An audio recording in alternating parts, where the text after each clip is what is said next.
Hoy hablaremos de cáncer de próstata. Será una completa revisión de esta importante patología. Aquí tenemos el símbolo y acá tenemos el máximo representante de esta patología, los hombres. Repasando la anatomía, vemos que la próstata está ubicada enfrente del recto, debajo y a la salida de la vejiga, aunque puede estar pegado a esto. Vemos que la próstata funciona como una vejiga secundaria que ejerce presión para que el semen sea expulsado por la uretra al exterior, y también tiene la capacidad de cerrar el paso de la vejiga para impedir que ésta libere su contenido durante el coito. La próstata se conecta con los testículos por los conductos deferentes, los cuales ascienden hasta lo más alto de la vejiga, lo que evita que la orina contamine el escroto. La glándula prostática aporta antígeno, fibrinógeno, espermina, zinc, que tiene propiedades bactericidas, magnesio, que le da el aspecto lechoso al semen, enzimas como las fosfatasas ácidas, la fibrinolicina, la transglutaminasa.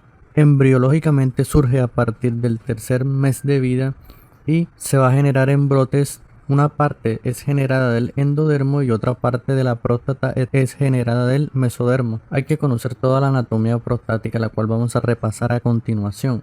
Tenemos los conductos deferentes, tenemos la ampolla del conducto deferente, tenemos las vesículas seminales que producen la mayor parte del líquido seminal. Conducto excretor de la vesícula seminal, tenemos el conducto eyaculador, la utrícula prostática, la sustancia glandular, el esfínter de la uretra y la uretra propiamente dicha.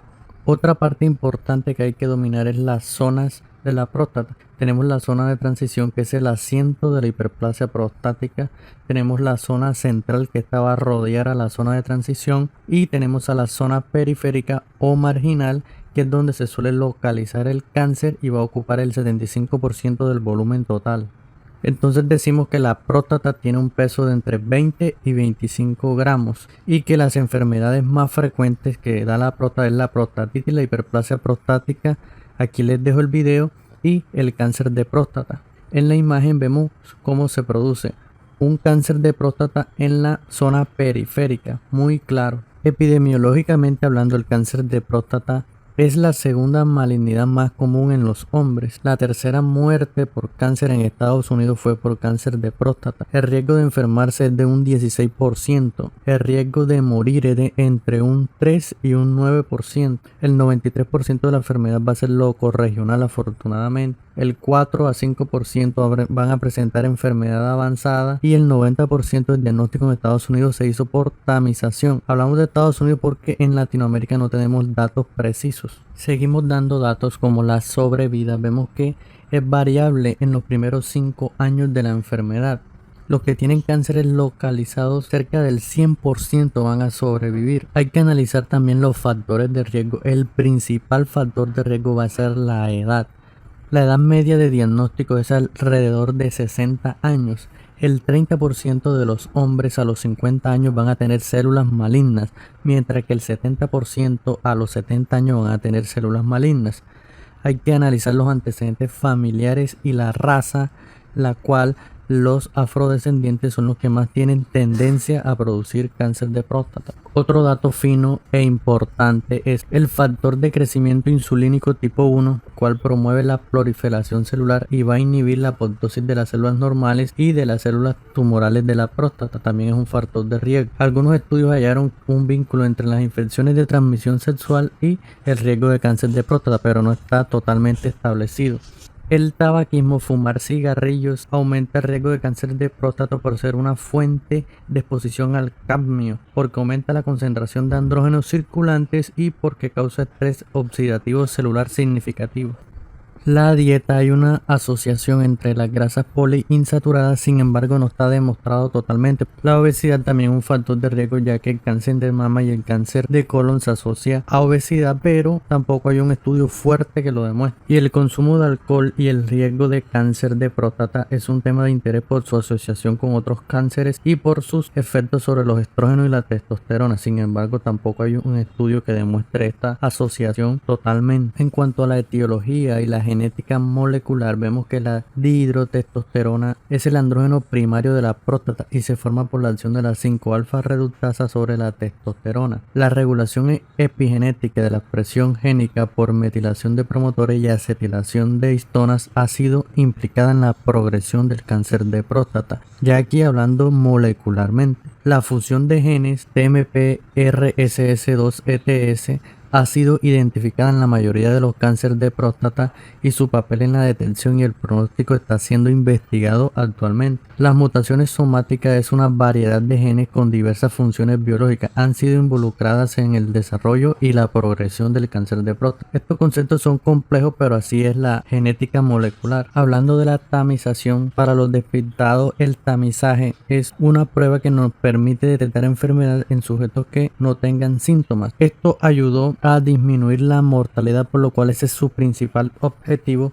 detectar cánceres agresivos en los pacientes, evitar detección de cáncer indolente y evitar el sobretratamiento. Como sabemos, el sobretratamiento es un problema en el cual con la prueba detectamos cánceres que esos cánceres en ningún momento iban a causar síntomas en el paciente y por lo cual hubo que hacer un sobretratamiento, ejemplo, hacerle una prostatectomía o hacerle un manejo médico, por lo cual eso hay que evitarlo. Las dos estrategias de tamizaje son un PSA mayor de 3 nanogramos por mililitro y un tacto rectal anormal. Indicación de biopsia de próstata. El tacto rectal anormal tiene una sensibilidad del 59% y una especificidad del 94% con un valor predictivo positivo bajo de un 28%. Sabemos que el tacto rectal lo debemos de hacer en decúbito supino, lo cual es más cómodo para el paciente, y vamos a palpar la parte periférica de la próstata. Tenemos que tener en cuenta que según la edad el PSA va a aumentar, por lo cual debemos tener esta tabla y analizarlo con el resultado del paciente. El tacto rectal va a aumentar, el PSA lo aumenta entre un 0.26 a un 0.4, la eyaculación entre un 0.8, pero retorna en 48 horas al valor normal. La prostatitis bacteriana aumenta también el PSA, pero retorna a las 6 y 8 semanas, y la biopsia de próstata es la que más aumenta, hasta 8 nanogramos por mililitros, dura 3 semanas, por lo cual no debemos realizar biopsia de próstata en 6 semanas. Y lo otro es la instrumentación, como son las sondas y los catéteres vesicales. El PSA tiene una sensibilidad si es de 4 nanogramos por mililitro de un 21%,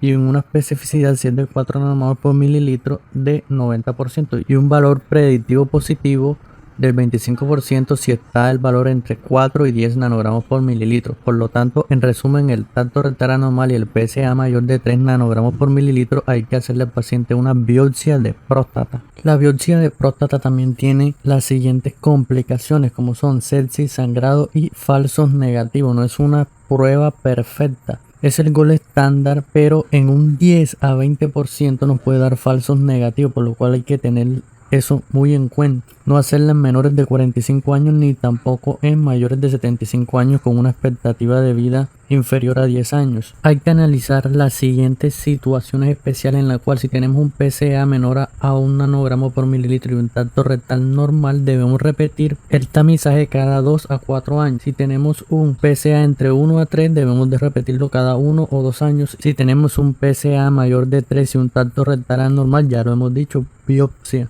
Y si tenemos un PSA menor a 4, repetir cada 1 a 4 años. Tenemos biomarcadores que nos pueden ayudar al diagnóstico y al seguimiento, en la cual tenemos la velocidad del PSA, el PSA libre, el PSA3, que significa un estudio del ARM del gen PSA3 del cáncer de próstata, los scores como el 4K score, el índice de salud y la resonancia magnética multiparamétrica prostática, la cual posteriormente hablaremos de ella, y lo cual será muy útil. Hablando en detalle del cáncer de próstata, vemos que el cáncer más frecuente son los adenocarcinomas, los cuales se van a localizar en el 90% en la zona periférica. Tienen una latencia de incluso hasta 10 años y el cuadro clínico se va a caracterizar por ser en mayores de 60 años. En algunos pacientes pueden producir síntomas superponibles a la hiperplasia prostática benigna, otros pueden presentar hematuria, el 25% pueden presentarse con una retención urinaria aguda, otro 25% se pueden presentar como metástasis y otros con complicaciones como dolor óseo, compresión medular, mielotisis, coagulopatía o simplemente astenia, adinamia y linfedema. A continuación nos complicaremos un poco con la anatomía patológica, pero será algo divertido. Ejemplo, en la imagen A observamos una neoplasia intraepitelial prostática, que es la lesión precursora del cáncer. Y en la imagen B, aquí seleccionamos el cáncer de próstata, es un adenocarcinoma generalmente de los acinos prostáticos que forma grupos celulares que infiltran la lámina basal y proliferan reemplazando el estroma prostático. Hay que conocer el puntaje de Gleason, el Gleason Score. Antes, cuando yo leía este tema, ni idea de qué era el Gleason. Entonces el Gleason se establece en la biopsia de próstata en base al patrón arquitectural del tejido, teniendo en cuenta la puntuación de las dos áreas predominantes del tumor, que estas se van a sumar para dar un valor total. Por ejemplo, Gleason 6, 3 de una zona y 3 puntos de la otra zona.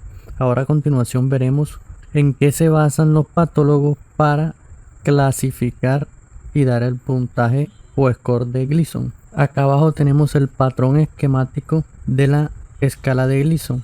En el 1 tenemos el patrón de Gleason 1, nódulo bien circunscrito de glándulas muy agrupadas. Patrón de Gleason 2, nódulos con glándulas dispuestas más holgadamente. El patrón de Gleason 3, vamos a ver glándulas pequeñas con un patrón infiltrativo entre glándulas benignas, como lo vemos en la imagen. El patrón de Gleason 4, vamos a ver ahora glándulas más grandes, irregulares y cribiformes, como se ven en la imagen. Y el patrón de Gleason 5, vamos a ver nidos sólidos de tumor con comedonecrosis central, como se ve en la imagen. Por otra parte, hay que conocer la clasificación TNM del cáncer de próstata, en la cual tenemos T1, tumor inaparente clínicamente no palpable ni visible por técnica. T1A, hallazgo incidental, afectación menor del 5% del tejido resecado. T1B, hallazgo incidental, afectación mayor del 5% del tejido resecado. T1C, tumor identificado por punción biopsia por aumento del PSA. Ya analizando el T2, es un tumor confinado a la próstata. T2A, menos del 50% del lóbulo. En el T2B va a ser más del 50% del lóbulo, como lo marcamos. Y en el T2C afecta a ambos lóbulos. En cuanto al T3, vemos que se da por una extensión del tumor fuera de la cápsula. En el T3A hay una extensión transcapsular, sea unilateral o bilateral, y en el T3B hay una invasión de las vesículas seminales. Y por último, de las T, el T4 es un tumor fijo o invade órganos subyacentes, como el cuello vesical, el esfínter externo, recto, músculo elevador o la pared pelviana. En cuanto a las N, vemos que va a definir la afectación ganglionar. NX, no se pueden estudiar los ganglios regionales. N0, no hay metástasis ganglionares. Y N1, las metástasis a ganglios. Hay presencia de metástasis en ganglios regionales. La M, como sabemos, define metástasis. M0, no hay metástasis. M1, metástasis a distancia, la cual se va a clasificar en M1A a ganglios linfáticos no regionales, M1B a hueso y M1C en otras localizaciones. Existe esta otra clasificación, la cual se establece en base al puntaje de Gleason, al PSA y a la clasificación del TNM.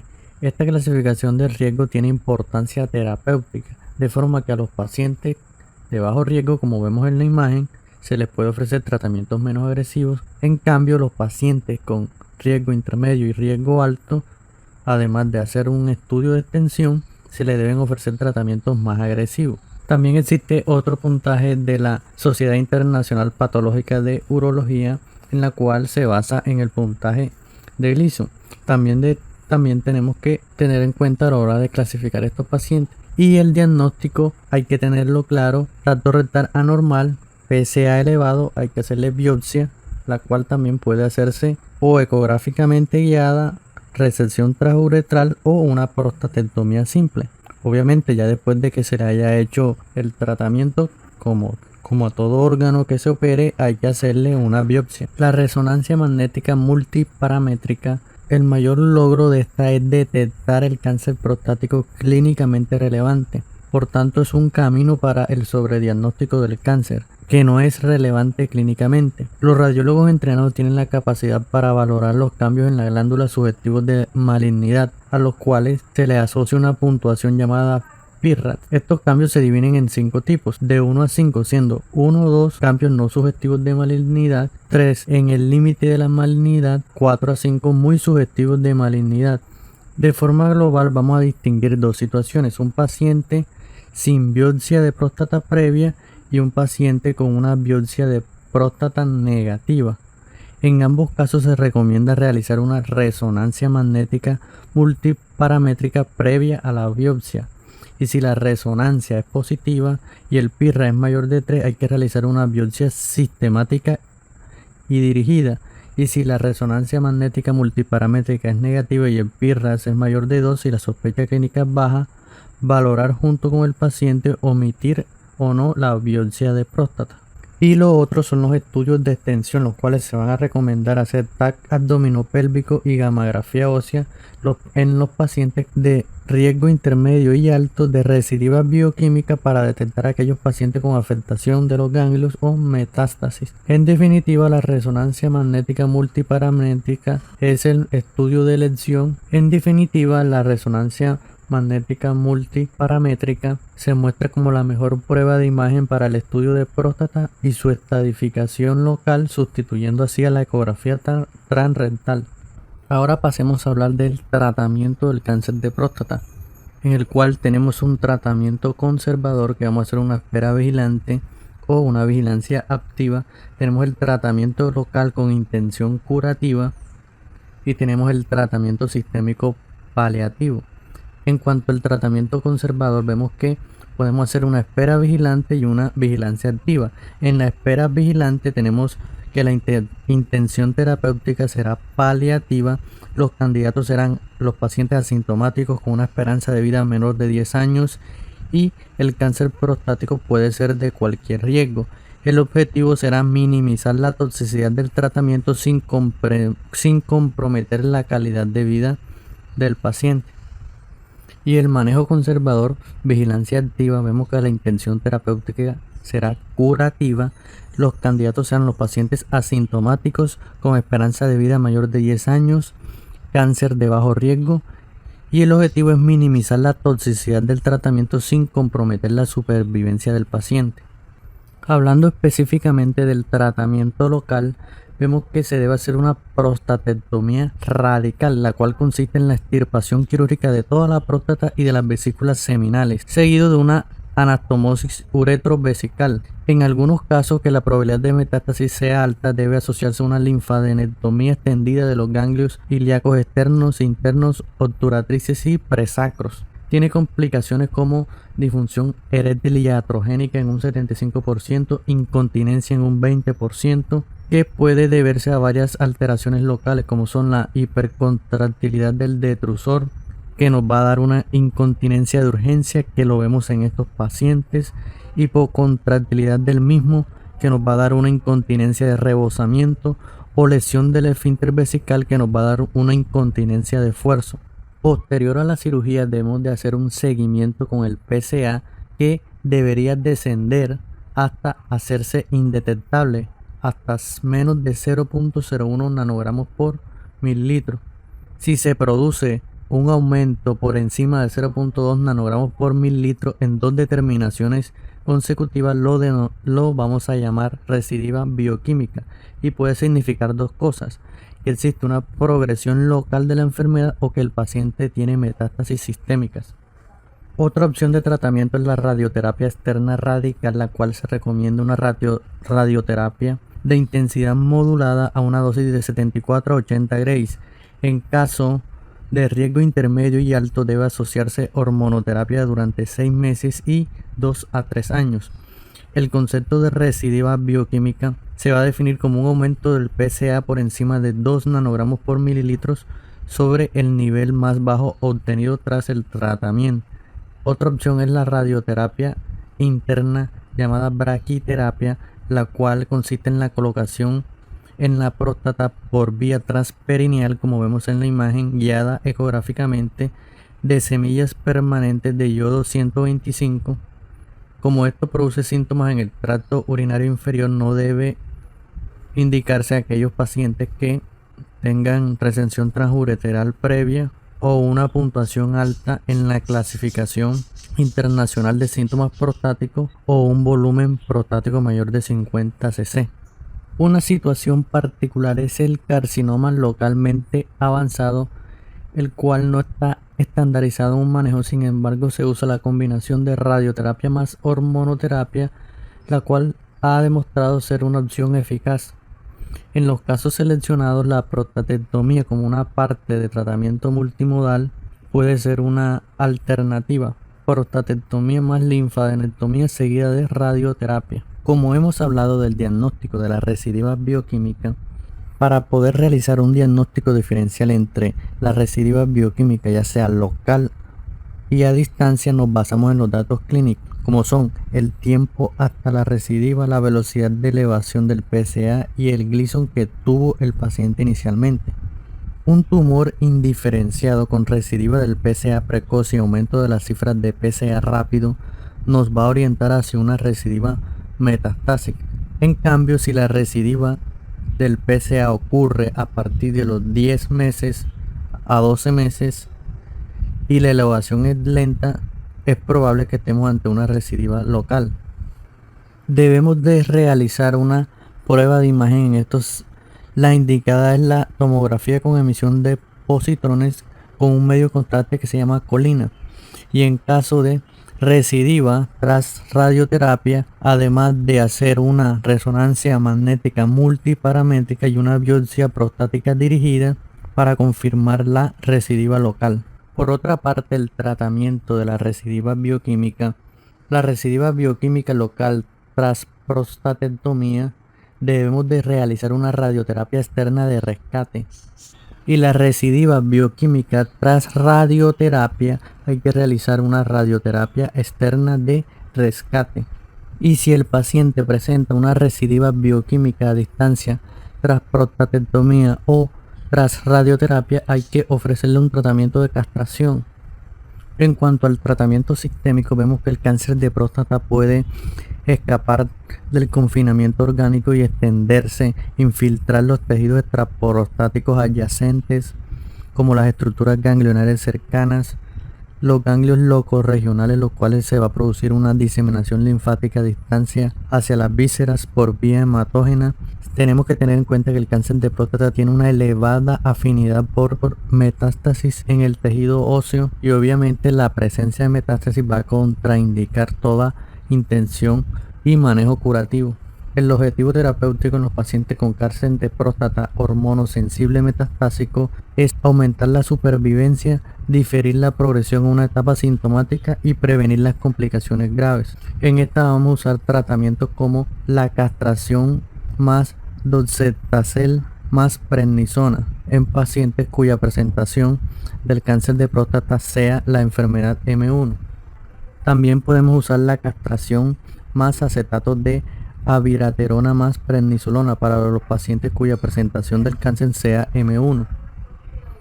Hablando de la castración, esta consiste en conducir al individuo a una deficiencia de andrógeno hasta tener una testosterona circulante menos de 50 nanogramos por decilitros. Se puede hacer de forma farmacológica con hormonoterapia o quirúrgica con orquiectomía bilateral subalbugínea.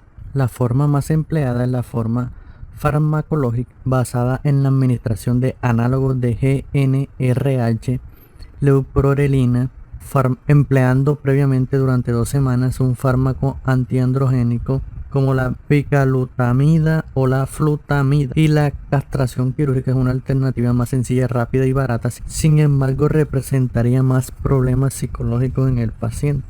Desafortunadamente tenemos el cáncer de próstata resistente a la castración, en la cual el diagnóstico lo vamos a hacer observando la progresión bioquímica y la progresión radiológica.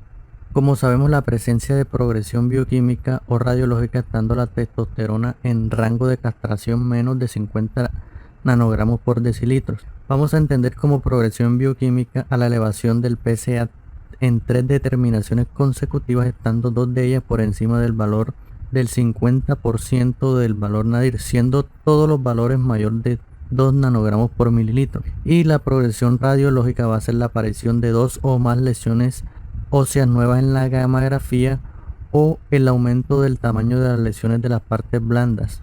El tratamiento del cáncer de próstata resistente a castración no metastásico M0, se le va a hacer un tratamiento conservador con espera vigilante si existe bajo riesgo de desarrollar metástasis, o podemos optar por un tratamiento activo si existe alto riesgo de desarrollar metástasis con apalutamida o enzalutamida para retrasar el tiempo a la metástasis. Y el siguiente cuadro es para el tratamiento del carcinoma prostático resistente a la castración M1, en la cual vamos a analizar las variables como los síntomas, las metástasis óseas, las metástasis ganglionares y las metástasis viscerales, y según estas estén ausentes o presentes le vamos a hacer el tratamiento. Otro detalle que hay que comentar por lo cual se usa el corticoide es que debido a que el medicamento acetato de abiraterona inhibe la 17 alfa hidroxilasa y las 17 y 20 liasa, enzimas necesarias para la síntesis de andrógenos como la testosterona o los glucocorticoides, esto va a producir una insuficiencia renal, la cual debe evitarse con la administración concomitante de prednisona. Lo sé, colegas, que al final se complicó un poco la clase porque tiene muchos tratamientos y muchas variedades clínicas y existen muchas complicaciones, por lo cual hay que repasar esta clase varias veces y darle imaginación para así poder dominar el tema. Ahora, a continuación, pasemos a la pregunta. Paciente de 66 años, intervenido de cáncer de próstata hace 2 años, Gleason 6, lleva a consulta un PSA control de 10 nanogramos por mililitro. ¿Cuál sería la conducta correcta?